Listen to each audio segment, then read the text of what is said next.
Podcasting time. Here we go. Colin Thomas is here from Essential Maintenance, and we will fix it Dubai. We're in the Rove podcast studio. We're going to talk DIY. Weird that. I was driving in this morning, and I really thought that you were racing me at a set of lights. There was a Volkswagen Beetle, pink.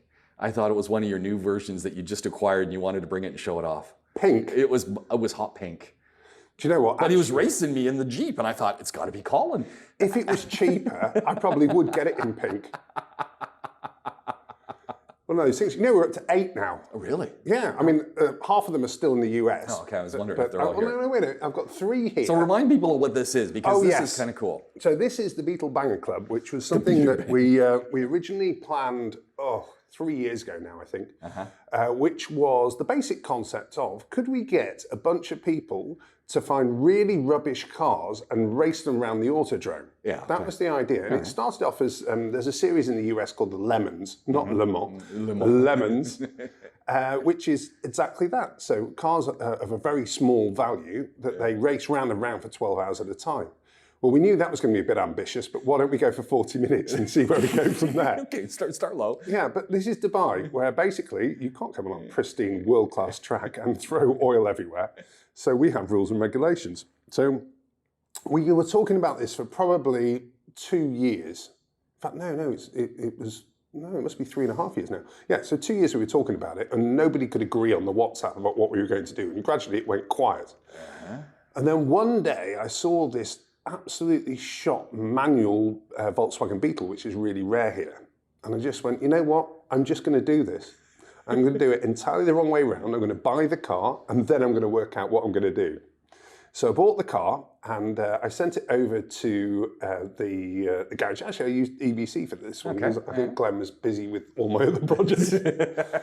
And they said, so, do you want the good news or the bad news? I was like, well, we'll have the good news then. He's like, the car runs. I'm like, oh, really? Yes. There we go. For 15 seconds before it not only overheats, but it quite clearly is very, very sick, this engine.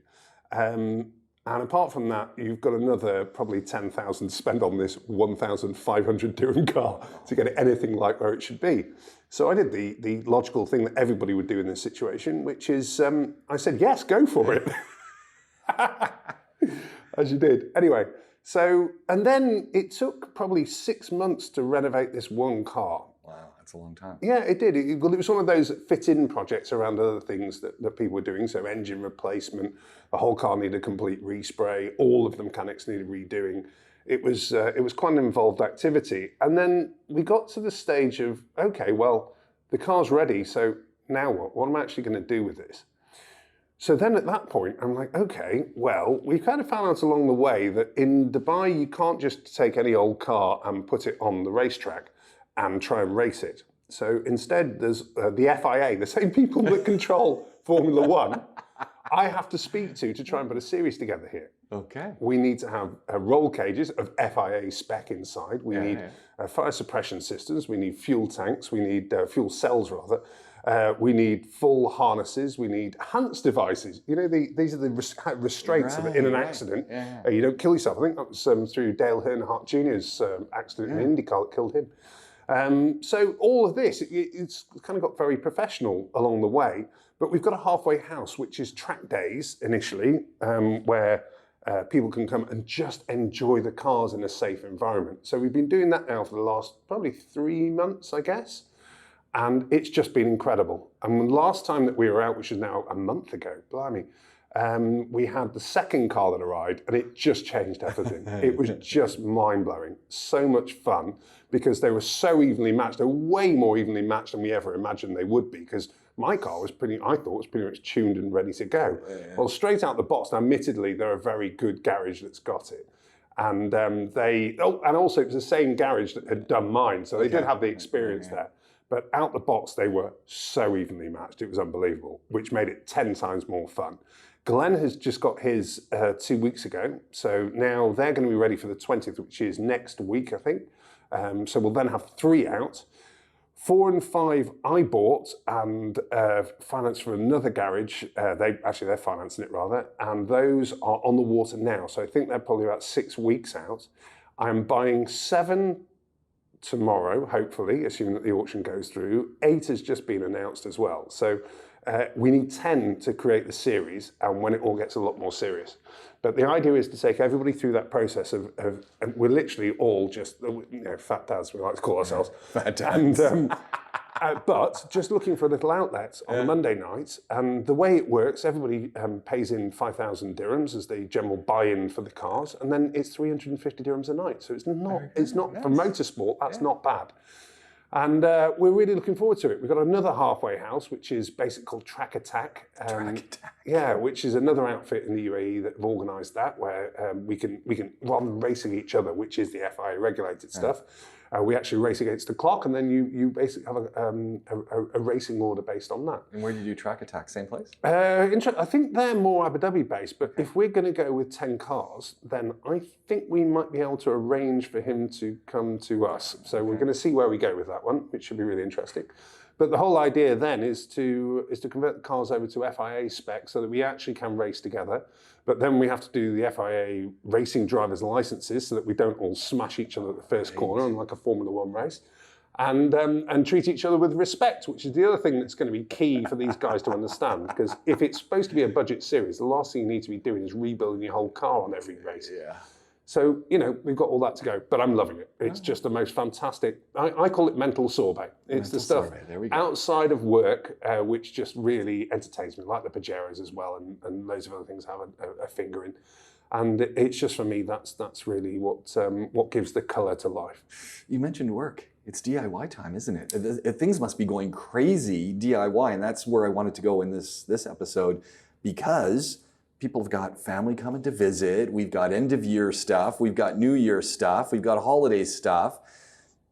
As soon as you got people coming in your door, you start taking a look around, and it's all these little tiny things that aren't really that difficult that you start realizing, oh, I gotta fix that. But usually you gotta fix it right at the last minute, and we don't want people doing that. Well, that's because they kind of build up over the time, don't they? And it's one of those where, why would I get somebody in just to do that? Yeah. Why do I get somebody in just to do that? Right, I've got 20, why do I get somebody in just to do that? So let's get it done now. And this is where the issue comes, because you're absolutely right. Now it's crazy busy for DIY, and as a result, we're probably, 3 days booked ahead at the moment, which is a lot for us. But if you imagine, we're doing 140 to 180 jobs a day. So on the DIY side, that's probably 14. Yeah, actually, that's probably about 160 jobs ahead for DIY over that period as well. So it's great from our perspective, but we kind of need people to plan ahead somewhat for the work that they need. But a lot of it is just not really nice. A lot of people just want to beautify their homes ready for people coming rather than actual problems. So there's lots of, we're doing a lot of dishwasher installs as well. Well, hold on. Well, if you imagine... Dishwasher installs? Yeah. When's the worst time of the year for doing your washing up? Yeah, this time of year. Christmas Day. Yeah. So, we must have done 5 in the last week. Really? Yeah. That's an easy thing though, isn't it? No, it sounds easy. Everybody thinks it's easy, which is take out my cupboard, and everybody does the same thing. Here's a picture of my cupboard. Take it out, put in a dishwasher. End of that. Do you have a water supply? Do you have a drain? Do you have power? Not above your worktop, below your worktop. Because if you don't, we've either got to drill through the worktop, which we're not doing because there's a good chance we're going to crack it and then we're liable for it. Or alternatively, you've got to take a power source from somewhere that really isn't going to look good, like going round a door from higher levels. Aren't most places today set up that there is a dedicated spot for a dishwasher? Only in properties that were constructed within kind of the last 10 to 12 years on the whole in a development. Really? Most of the others, and especially independents, Bosch is notorious for it. They didn't even think about it. Oh no. Yeah, then you've got some fun. It's still doable. It's just it's a nasty, nasty project, to say the least, to do it. And so ballpark figure, how long does it take to install a dishwasher? If the various items are there, probably about 3 hours. And if they're not there? If they're not there, day and a half. Wow. maybe. Wow. And that's a dirty day and a half as well. We're digging into walls. Or you've got the really nasty trunking that has to go quite a long way to be able to make it work. How do you install the drain? Like, where are you installing it over to the sink? I think. So the way, that's the way, exactly the way that you do it. But if you remember, you're going to need gravity as well. So what you would use is, the way we would do it is, so from the single outlet that's going from the sink, we then pull that out to a T-piece, then split. Oh. You need head, because if you imagine there was a waste pump that is in a dishwasher, that if you just plugged it straight into that T-piece, it would spray straight out. So you need vertical height on those to be able to get that in, okay? So at that point, then you've got to make sure that you're balancing that out, because the sink waste is gravity fed. Right, so then it flows back. Yeah, exactly. So, and also you don't want one to flow. You don't want one to flow into the other. Yeah. So therefore, there's a whole balancing act that's required there. Oh, power, if the power isn't there, then you've normally got to go around the end of a worktop rather than drill through it, unless there's something clever that we can do along the way. One of the often scenarios, especially on independent villas, is if they've used standard slabs rather than custom-made worktops, quite often the cover strip behind it actually hides a big hole, in which case we can get power down in there and then put that cover back. Easy. So it just depends on that one.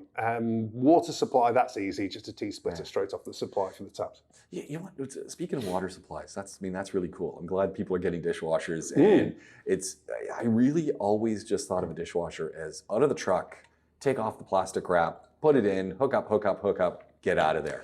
Actually, a word of warning on that. When there are suppliers that do that, and that's quite a standard thing in Dubai, where they'll hook it up for you. Yeah. However, most of the people who hook it up have no idea what an earth is for. Oh, no. You won't notice that until probably about a year and a half along the way, where there's a good chance that you're going to end up with an earth leakage. At that time... But isn't it attached in the plug socket? Isn't the... Oh, it's all there. Okay. Yeah, it's all there. It's all in the cabling. But the guys literally will cut it off rather than connect it. Okay. So you've just got a live and a neutral. Oh, nice. What this practically means for a family is, if at some point there is any kind of issue with that dishwasher, which is frequent, that's a normal thing that would happen over the year, that unit becomes live. When your kids are touching it, they will get an electric shock. Oh, man. Yeah, exactly. So it's a major, major issue. And one that a customer would never understand, and they couldn't even see with the direct connections that most of these units are done with. So you almost have to have someone who's supervising, literally a supervisor who's watching, don't cut that off. Make sure you... I would never have. I mean, I know it's easy for me because obviously I've got teams around, but I would never have an installation company install a unit myself for that reason. Yeah. And actually, quite often on units that I've had over the years, and especially when I bought the second-hand ones in the early days, I would actually arrange a secondary earth off the unit just in case the primary failed, because also you don't necessarily trust the earths that are available. So I'd always throw a secondary in. Yeah, that's good. That's good advice. You know, another one that I've noticed recently, I've been, you go and visit people, I've noticed banisters are loose. Yeah, weird one that, isn't it? And so, you're walking around and you're coming down and you notice it shakes a little bit. And then I'm kind of looking to see, well, how's this thing affixed? Okay, so how it's often affixed, which is the reason that it's loose, is all they use a gypsum screw. Not into anything, let's not get crazy here. So they just throw a gypsum screw straight in. And the way they do it is they drill a much smaller hole than required in concrete, and then just screw it. Okay, which is insane. No plugs, no nothing. So that's where it goes wrong. Now, the actual, and also, of course, they're not going to use all of the fixing locations, because that takes more time to drill. So they just do one or two and yeah, exactly. And it's not as though it's safety, a banister, is it? Oh man, it's just, that's a shocker. That's a real shocker. Luckily, the places that I've lived in, actually, I haven't had that problem. But it's a standard thing. I go proper orangutan on the banisters when I'm walking in somewhere, because for me, that's a given that they're going to be dodgy. But so far, actually, I haven't had one. I've got another one I noticed where it wasn't on the wall, but it was a freestander sort of guarding so you don't fall down the stairs.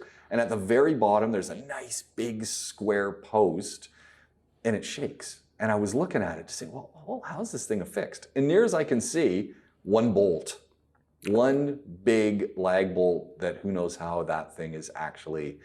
Genius. Yeah.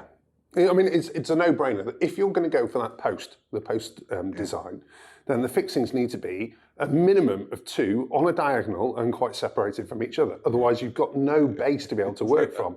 And when the fixings are in there, that needs to be something like an M6 expansion bolt as an absolute minimum. Ideally, M8, M10. The bigger they are, the more force they can take.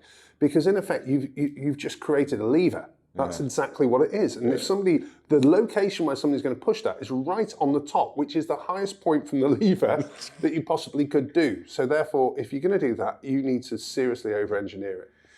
It's an absolute I just don't get why they're not doing this when they're installing it. Like, it's only one other anchor to put in. Yes. I just don't get it. Yeah. Hey, listen, there's one other question that you ask me every week that you haven't asked me this week. Which one's that? Oh, the shed. There we go. And? Well, no, I haven't finished it. I've done more. You brought it up. I know. I've done more. Like the last, and it's funny because everyone knows that the podcasts don't come up instantly. So I end up listening to older podcasts as I'm getting ready, and as we put up the video, because the video and the audio tend to be out of sync. I'm working on that. on the YouTube to keep it in sync because it's just way too confusing for me. I wonder whether I can do one of those mouth movements.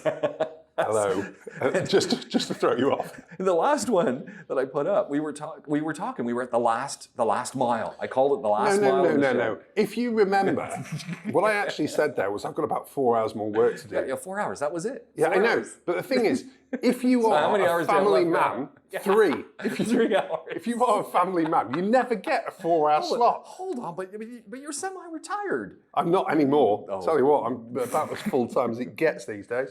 However, as it goes, what I've now managed to get to, and you run a maintenance company. I know. DIY. Well, I know. If people would stop booking us, I'd have some time for the maintenance teams. We're absolute eyeballs. So you got 3 hours left. What did you get done? So I managed to trim off both sides of the felt. Ooh, I managed to nail the felt in. So we had the roofing felt that was cut at an awkward length. Yes, it was. Father-in-law. So I've solved that now. Did you put another layer on? No, that's still to come. That's the final bit that I need to do along with the physical trim pieces. But I've cut it down. What I actually did in the end was I used. It's a little bit bodgy. But just a little bit. What I did was I used, so I basically had from the lower level, because it's a 4-section roof, and it's one side where I have the problem, and it's the juncture between the lower part of the roof and the higher part of the roof, that ideally you'd have had the higher one that overlapped, so that way when the rain came, it rolled down onto the lower one. But my father-in-law cut the top section flush. So what I did was I reversed engineered it. So I over allowed on the lower section so that I can actually cover the area that he cut off short. And then what I did was I've siliconed the inside of that joint. Yeah. So that then when I overlaid it, I got a waterproof seal because I then nailed it with galvanized nails as I went. So that way I've got that as the first line of defense. That's where I'm up to now. Now the second line of defense. Hold on, you nailed it. Could you have stapled it? I could have done had I got a staple gun that would do that, but in effect to do that I would have needed an air compressor, which I've got, but just not at home. And carrying that thing's an absolute pig. And a staple gun, which I would have had to borrow from another friend who he's got, but again, going round to his house, actually trying to get out of there sober is difficult.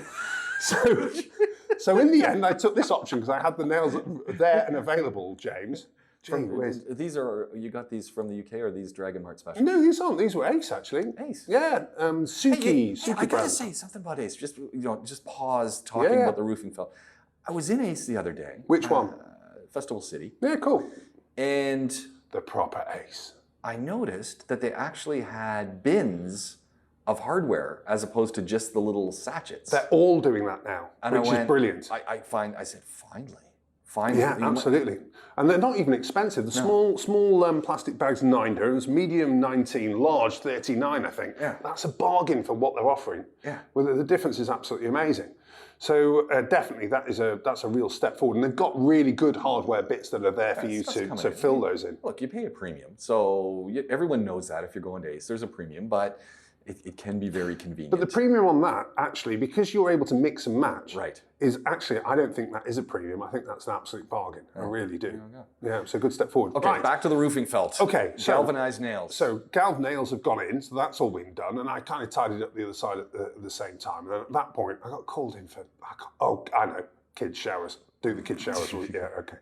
Mind you, bless her, she brought me out a beer, which was fantastic. Right. Yeah. But because it's out the front of the property, she's clever at times. I've got this craft beer, and I swear, it looks just like lemonade on the packing outside. Right, yeah. So I can happily drink this outside and get away with it. So yes, it was quite an enjoyable hour. But the next stage is going to be, if I now... There's 3 hours left. There's 3 hours left. It's all of the trim pieces, which are all a wooden L section that's going on. But again, what I'm planning to do now is to actually use more silicone, actually in the inside of the L, to help that seal as I go, and then I'm going to nail it. And bizarrely enough, I managed to get the nails from Ace as well. Really? So zinc nails. So hopefully they've got some resistance against water in them. So they're not galv, which would have been nice, but a galv I'd have to get from the UK. That's galvanised, by the way, people. And that would have been a pain in the neck. So I decided to accept zinc and go with that. So yeah, should be right. Yeah, okay. Fingers crossed. So 3 hours, that's it. 3 hours. Any chance it's going to get finished in the next month? No. Absolutely. Then what we got to talk about? Come on, James. Well, you don't have a new project, don't you?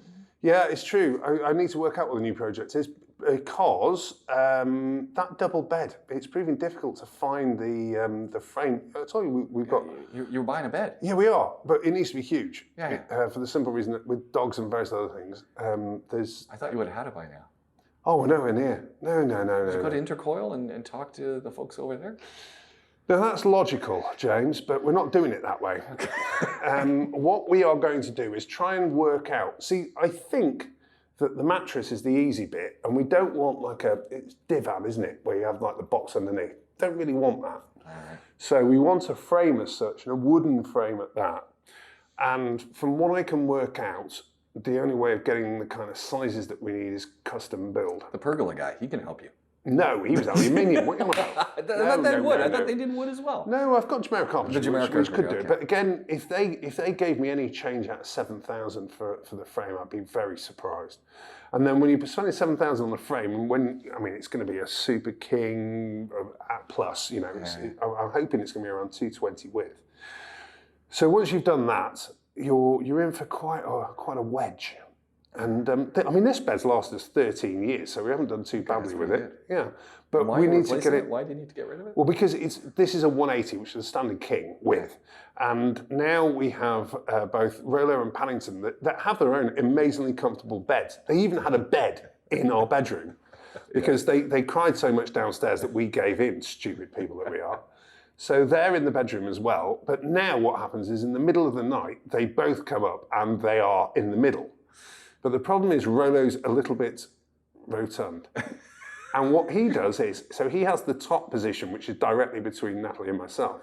And what he does is, he climbs up very, very gently, and then he does an airborne motion so that he lands flat on his back with all 4 legs in the air. Looks like he's been shot. But the problem is, because he is slightly rotund, at that point, both of us get knocked. But he knows that he'll get less abuse from me if he does it more to me than to Natalie. So I quite often end up flying, literally falling out of bed, and I wake up kind of airborne just getting my hand out in time so I don't face plant. So as a result, we need a wider bed. And actually, the difference of 40 centimetres is basically his rotund belly. That's where we're at. So yeah, this is the plan.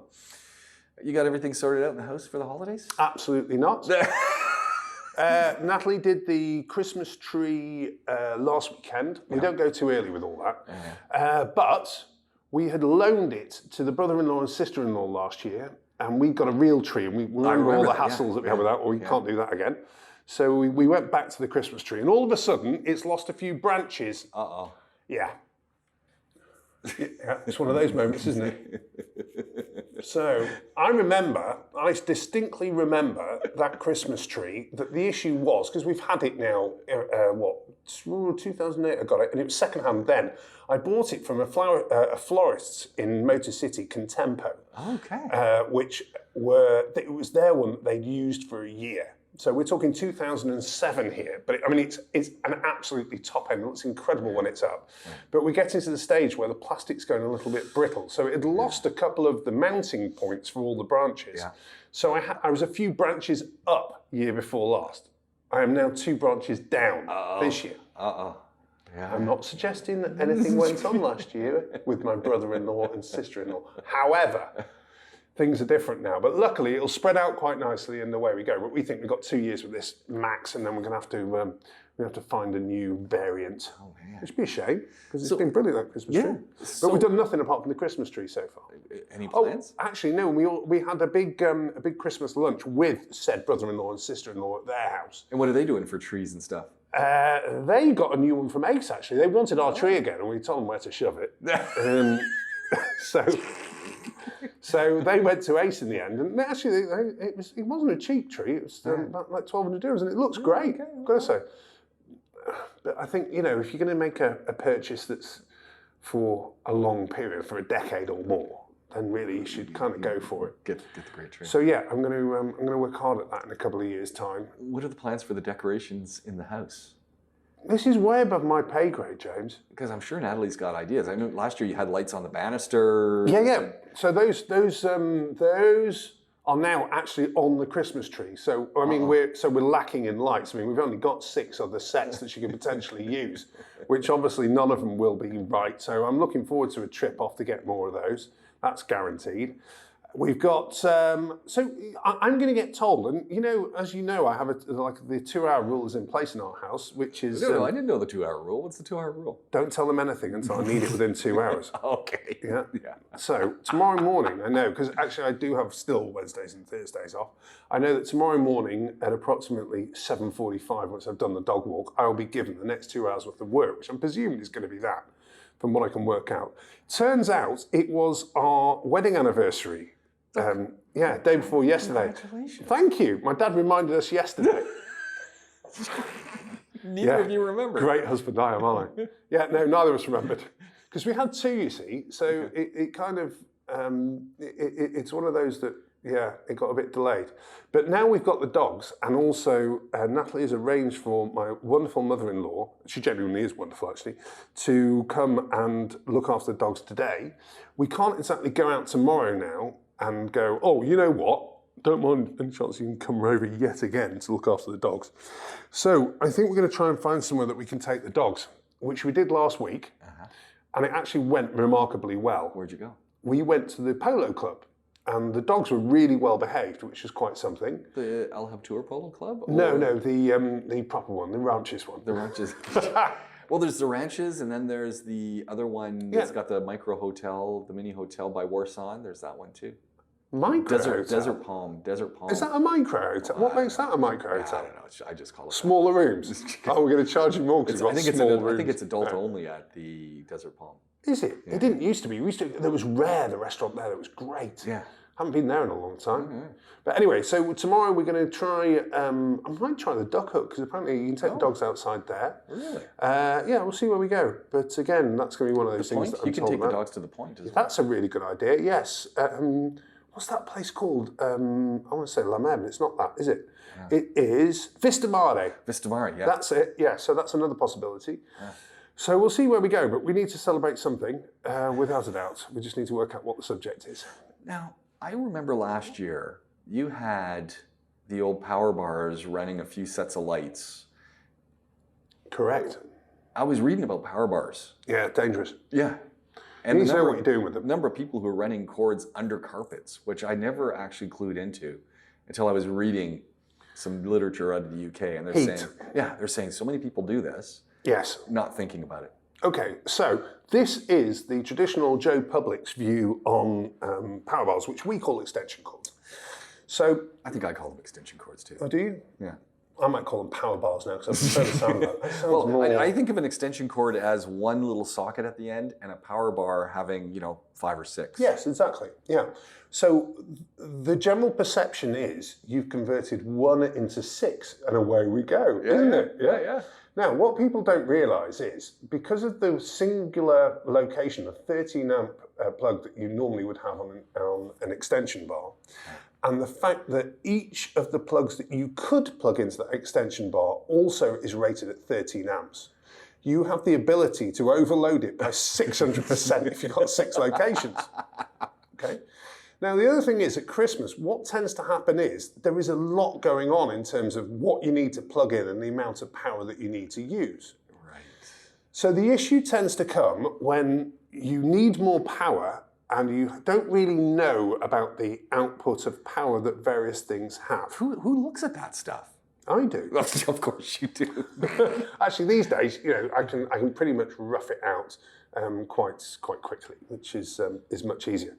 But if you imagine back in the day, things used to actually be worse than they are now. Yeah. Because with incandescent lights and the old light bulbs, they took it up to like 40 times more power than they do now.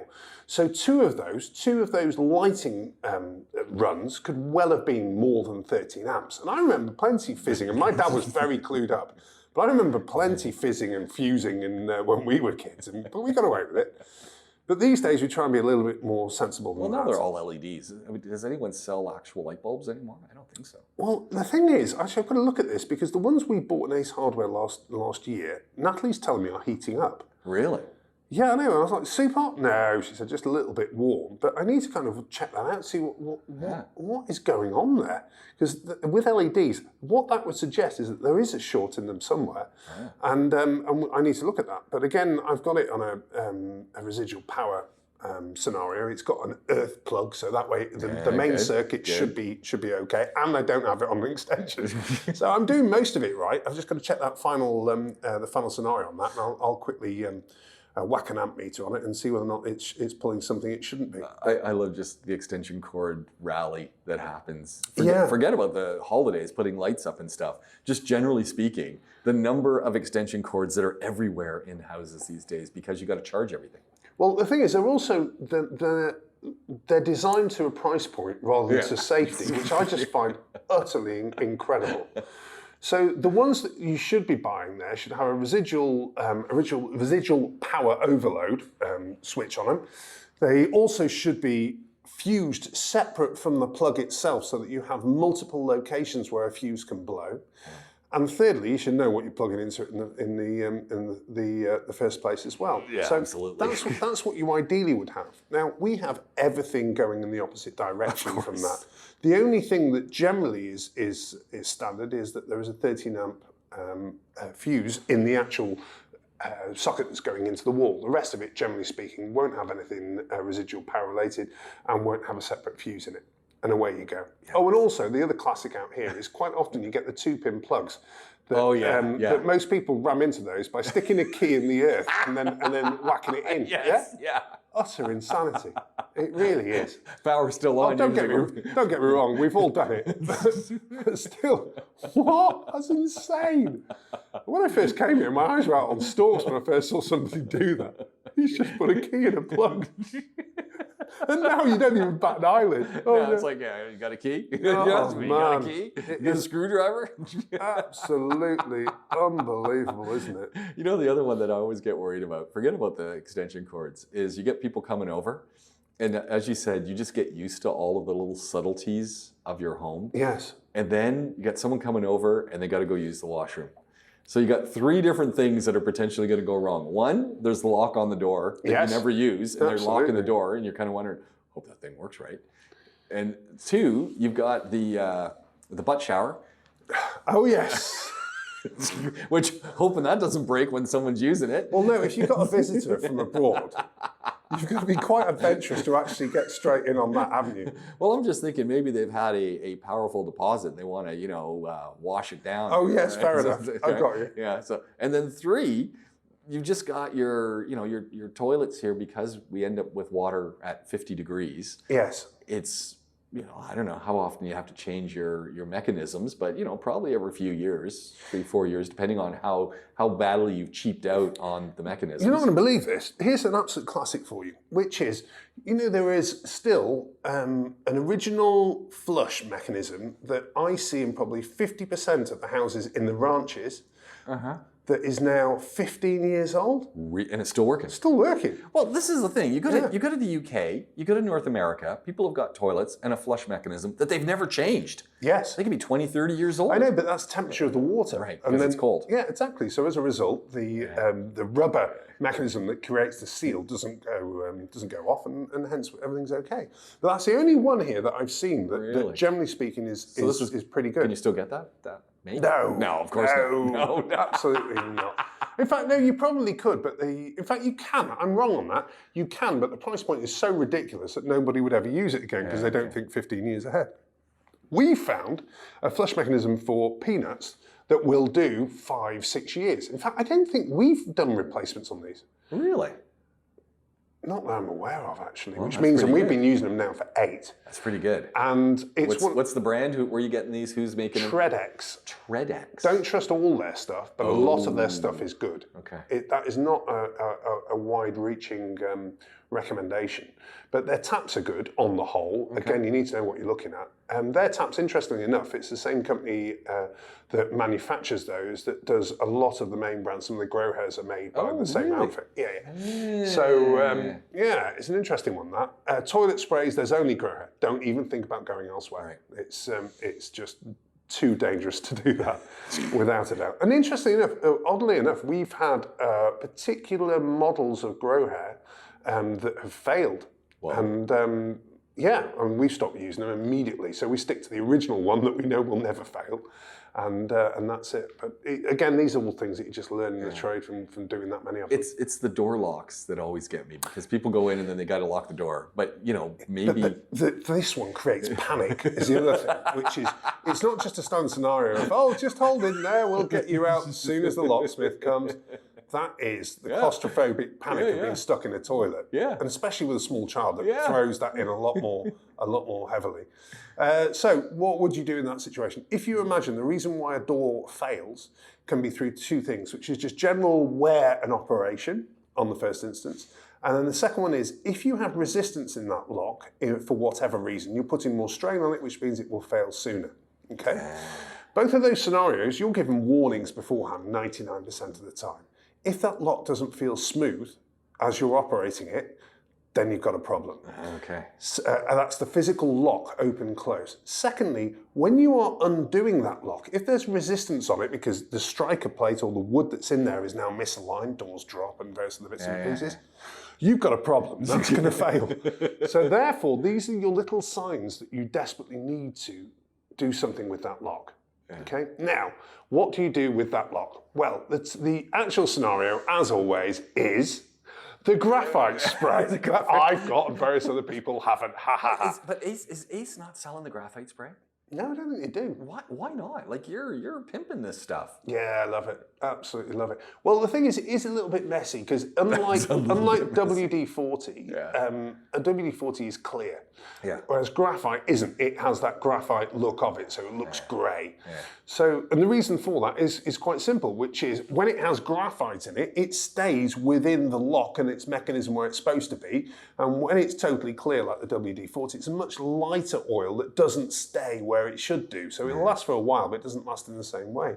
So there is reason for that, but it does take a little bit of knowledge of application to be able to make it work effectively. So you need your spray. So basically, you need to test your locks every once in a while, especially if you're in my place where we don't ever lock the washroom doors until someone comes and then they hear the lock go and you're going, oh, I hope that thing's going to work. Well, that scenario where you don't normally use the locks, but then you've got that, it makes sense to then go down the graphite spray route. But the problem with the scenario is if you put the graphite spray in and then at that point, the way I would do it actually is a double application. So I'd be there with graphite spray in one hand, I would then have a tissue in the other so that I can do the clear up immediately before all kicks off. I would then be operating the lock backwards and forwards at the speed of light, trying to get it to get inside the neck. Yeah. And then at that point, I would probably try a second time if it still doesn't feel right. If at the end of that second time, I can't get that lock feeling exactly right, I get it replaced. There we go. That's the time when you actually need it replaced. So, and if you leave it, you know it will break on you, and then you're in deep trouble. And it's only going to go at the worst time. Yeah, absolutely. And at that point, it's a phone call to Hamza as always. Lock and key issues, people. And he comes right away. I mean, I love Hamza. I've used him quite a bit. Do you know, he's one of the first people that we worked with in 2008. And he has, actually that's not true. I had one customer that got back to us and was really bad about Hamza. Not unhappy with Hamza.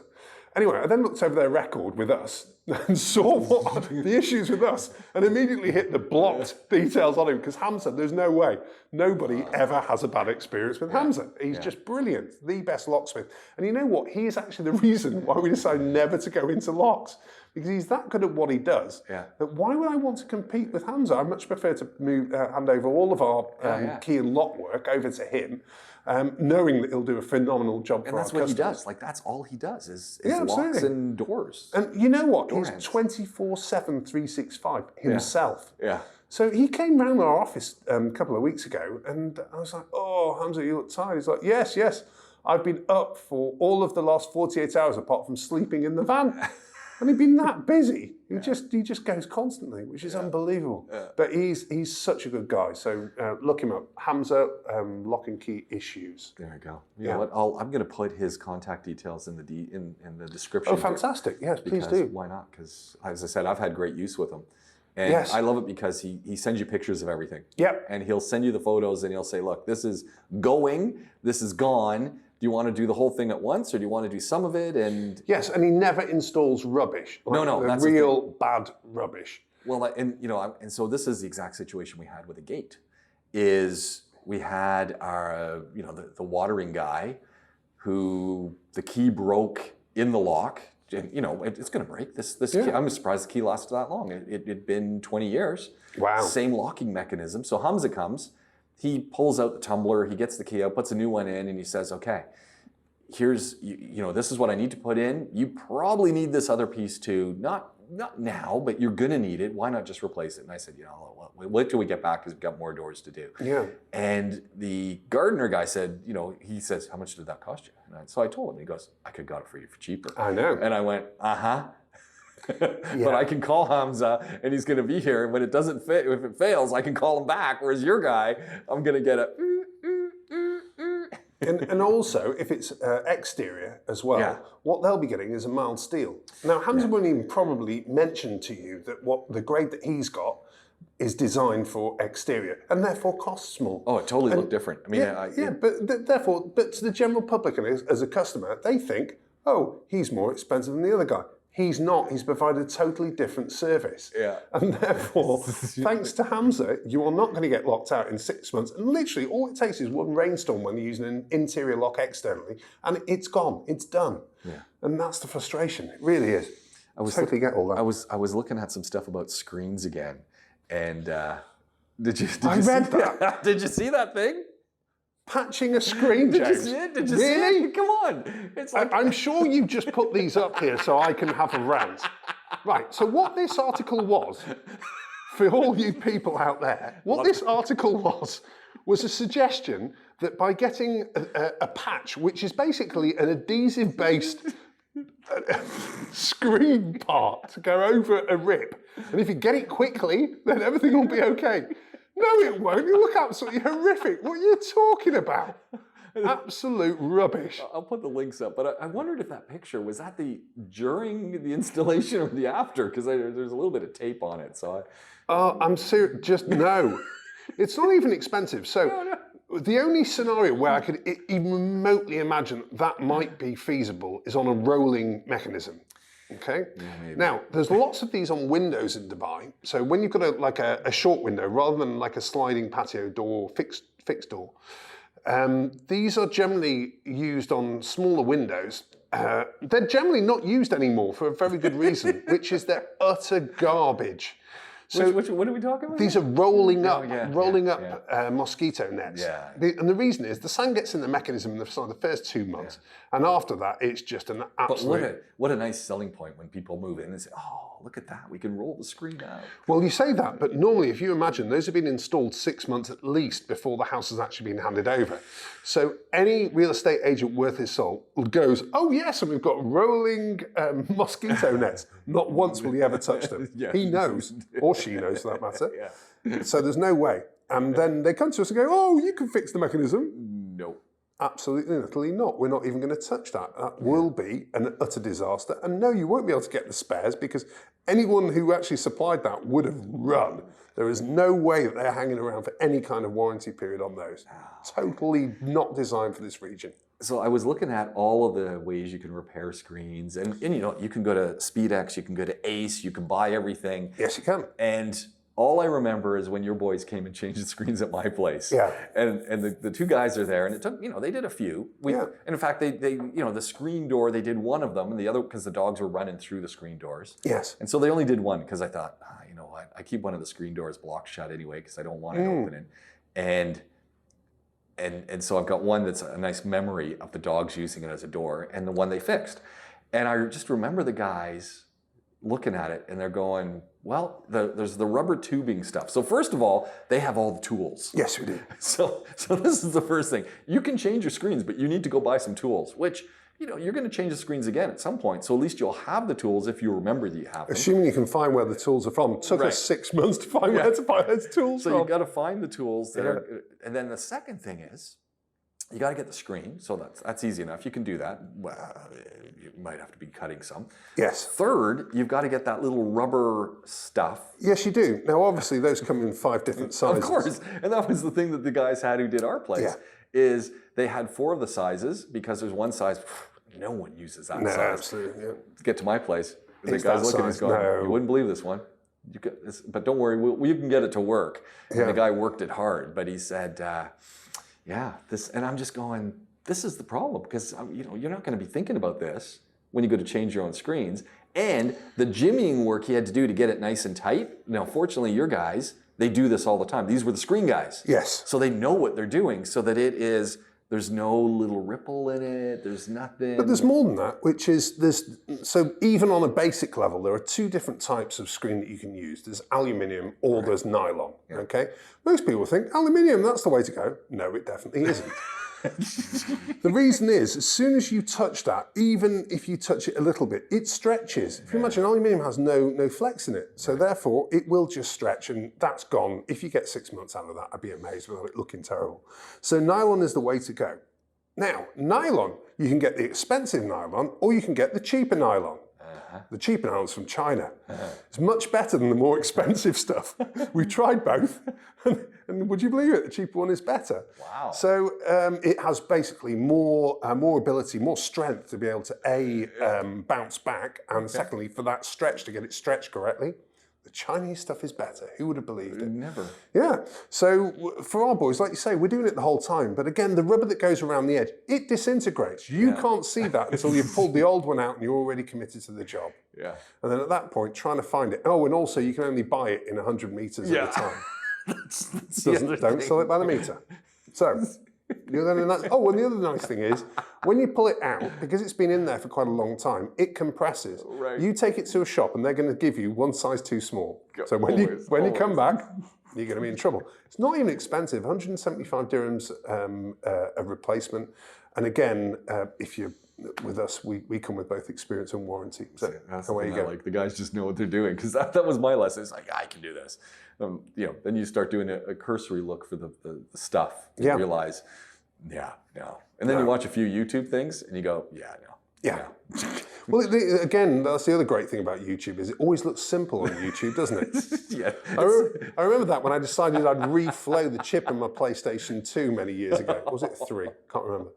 And my God, was that an involved activity. I managed it, and I was hugely proud of myself. But literally, I had to take a blowtorch to the main motherboard. Great fun. I loved every minute of it, but I was prepared to lose that thing. Oh man. Yeah. What have we missed? What's left to do? What else have we got? No, I'm looking down our screen. I think that's where we're at.